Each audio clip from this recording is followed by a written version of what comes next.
आपको रात के समय एक जंगल में छोड़ दिया जाता है, जहां आपको मुश्किल से ही कुछ दिखाई देता है और कहीं आसपास ही कुछ और लोग भी मौजूद हैं जो शायद आपको मार डालना चाहते हैं। अब आपका एकमात्र लक्ष्य है जितनी देर हो सके जिंदा रहना। लेकिन इस जंगल में मौजूद बाकी सभी लोगों का लक्ष्य भी बिल्कुल यही है। इसलिए अगर आपकी मुलाकात किसी से होती है तो इस बात की कोई गारंटी नहीं है कि वे आपको मार ही डालेंगे, लेकिन आपके पास यह जानने का कोई तरीका नहीं है। और अगर आप यह पता लगाने के लिए इंतजार करते हैं तो हो सकता है कि इसका अंजाम अच्छा न हो।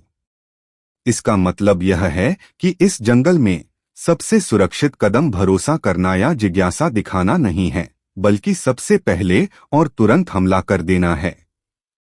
लेकिन क्या होगा अगर यह पूरा ब्रह्मांड ही एक अंधेरा जंगल हो और इसमें मौजूद हर सभ्यता उस अंधेरे में मौजूद किसी दूसरे इंसान जैसी ही हो?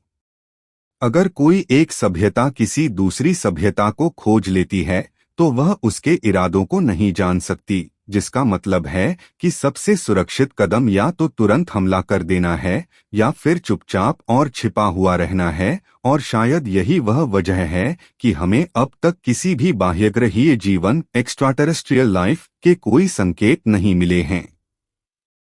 दरअसल हम यह मानकर चलते हैं कि इस ब्रह्मांड में हम अकेले हैं, लेकिन हो सकता है कि हम ही एकमात्र ऐसे हों जो खुद को छिपाकर नहीं रख रहे हैं।